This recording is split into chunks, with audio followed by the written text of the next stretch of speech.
One Story, 63, Joël de 1 à 3, Joël, déchirez votre cœur et non vos vêtements, revenez au Seigneur votre Dieu. Il s'agit maintenant du livre de Joël. Le livre de Joël commence différemment des autres livres des prophètes et n'a aucun fait concernant l'arrière-plan enregistré.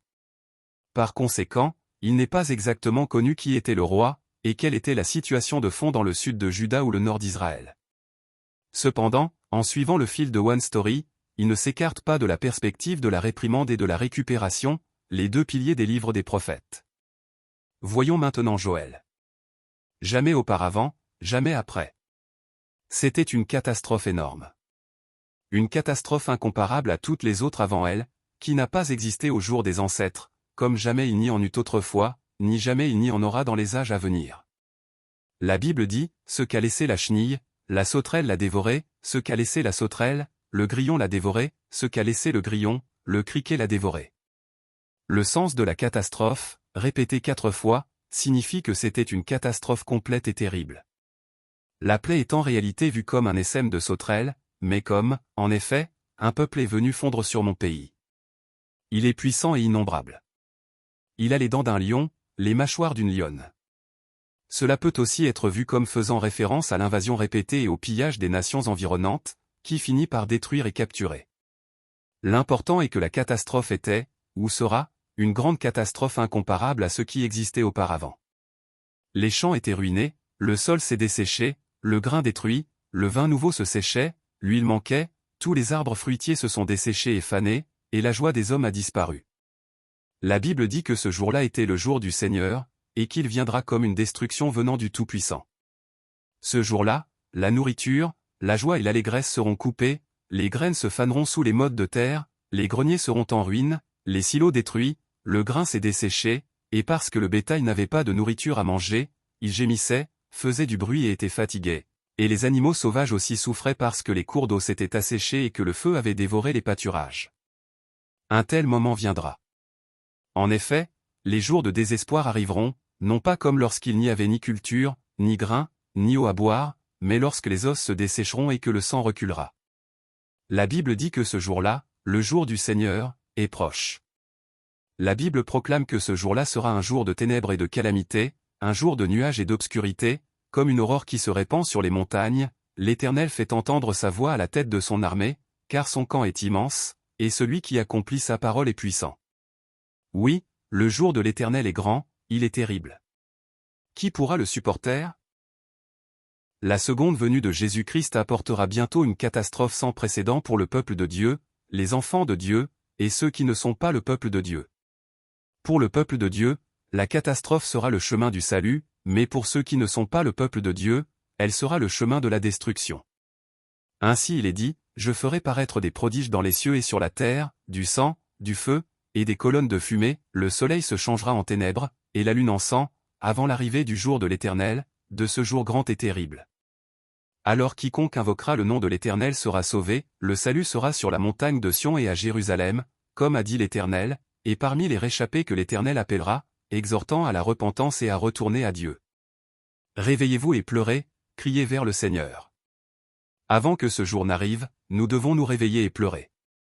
Nous devons pleurer comme une vierge en sac, déplorant son époux dans la jeunesse, comme les prêtres en deuil parce que les offrandes de grains et les offrandes de boissons ont été coupées de la maison du Seigneur. Les prêtres seront vêtus de sacs, et ceux qui assistent à l'autel passeront la nuit en sac, pleurant. Cela parce que les offrandes de grains et les offrandes de boissons sont retenues de la maison de Dieu. Par conséquent, le peuple de Dieu devrait déclarer un jeûne sacré, convoquer une assemblée sacrée, appeler les anciens et tous ceux qui vivent dans le pays à la maison du Seigneur votre Dieu, et crier vers le Seigneur. Lorsque de tels moments de détresse arrivent, nous devons revenir à Dieu comme Jacob. Retournez au Seigneur votre Dieu. La Bible proclame, maintenant encore, déclare l'Éternel, revenez à moi de tout votre cœur, avec des jeûnes, avec des pleurs et des lamentations. Déchirez votre cœur et non vos habits, et revenez à l'Éternel, votre Dieu, car il fait grâce, il est rempli de compassion, lent à la colère et riche en bonté, et il regrette le mal qu'il envoie. Les mots même maintenant peuvent signifier avant qu'un plus grand désastre ne frappe après cette catastrophe, ou avant le jugement final qui viendra le jour du Seigneur. L'important est de se repentir et de revenir à Dieu. Cependant, le degré de retour n'est pas seulement à travers les pensées et les paroles, mais par le jeûne, les pleurs, les lamentations et le retour de tout notre cœur. Plutôt que de déchirer nos vêtements de manière formelle ou habituelle, il faut revenir à Dieu de la même manière que la circoncision du cœur, et non la circoncision du corps, qui était formellement et traditionnellement reçue.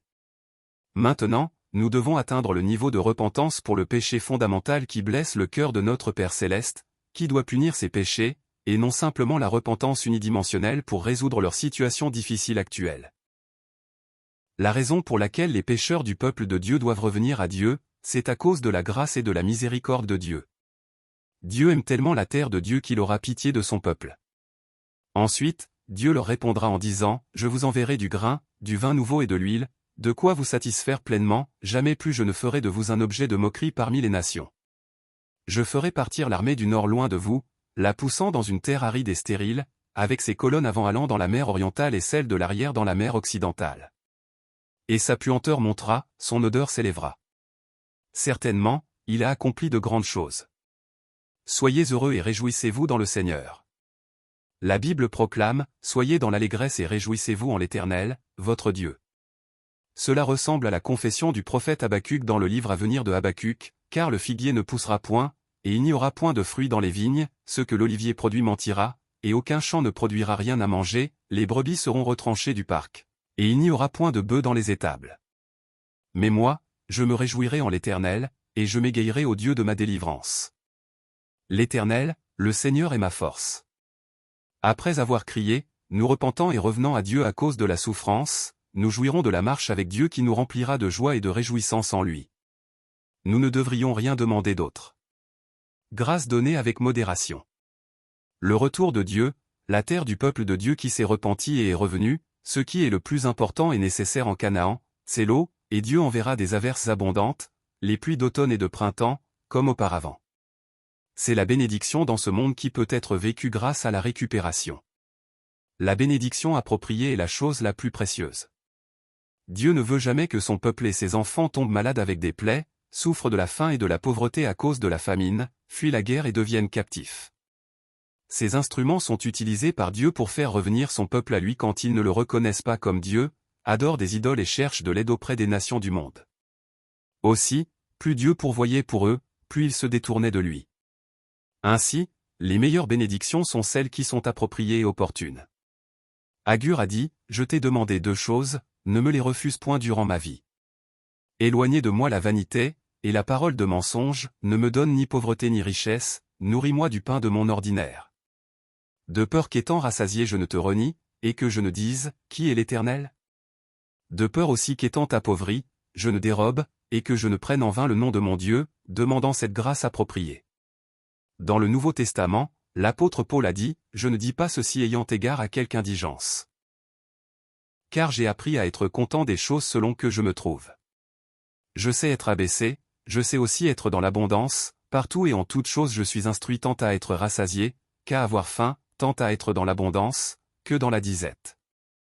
Je puis toutes choses en Christ qui me fortifie, se référant à la grâce de l'autosuffisance. » Nous devons nous rappeler que ce monde est un endroit où nous passons un certain temps goûtant au royaume partiel et imparfait de Dieu pour aller au véritable royaume de Dieu, et ce monde n'est pas l'endroit où le royaume de Dieu se complète. La véritable louange est lorsque ces gens marchent avec Dieu et louent son nom à travers Dieu, et non à travers quoi que ce soit dans ce monde. Je serai le Seigneur votre Dieu. L'alliance qui traverse toute la Bible est, je suis votre Dieu et vous êtes mon peuple. Et enfin, je suis votre Dieu et vous êtes mon peuple. Ce n'est pas parce que nous avons des qualifications. Ce n'est pas parce que nous avons fait des contributions. Cette union impossible, par la grâce et l'amour de Dieu, et non par notre bonté ou nos intentions, a été exprimée par Salomon comme suit, « Mon bien-aimé est à moi et je suis à lui, je suis à mon bien-aimé et mon bien-aimé est à moi, et Jésus a dit, demeurez en moi, et moi en vous, comme le sarment ne peut point de lui-même porter de fruits, s'il ne demeure au CEP, vous ne le pouvez point aussi, si vous ne demeurez en moi.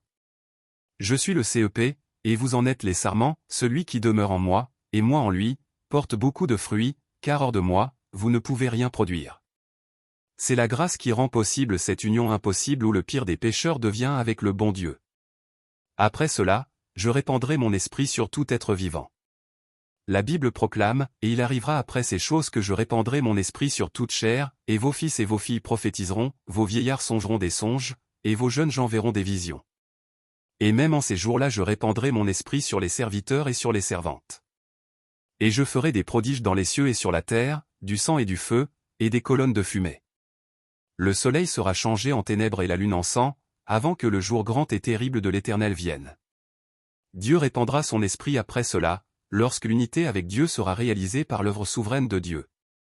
Jésus a dit, « Si vous m'aimez, vous obéirez à ce que je commande. Et je demanderai au Père, et il vous donnera un autre consolateur pour être avec vous pour toujours, l'Esprit de vérité. Le monde ne peut pas le recevoir, car il ne le voit pas et ne le connaît pas.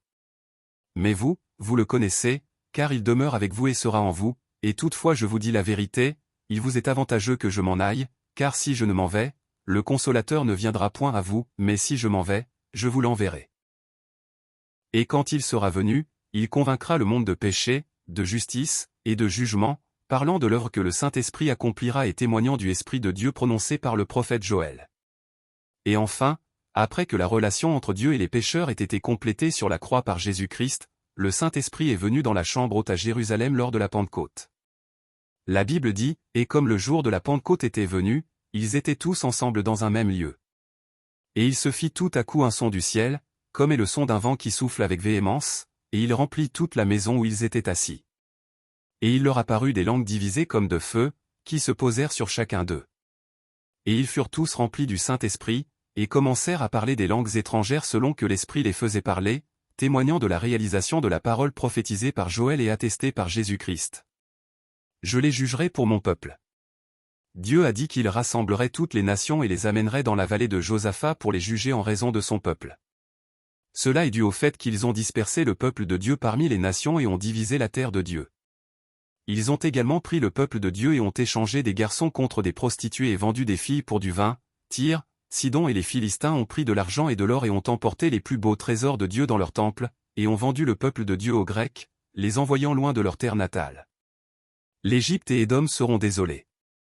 Finalement, lorsque le moment sera venu, Dieu appellera son peuple, mais ces nations qui les ont maltraités seront punies pour ce qu'elles ont fait.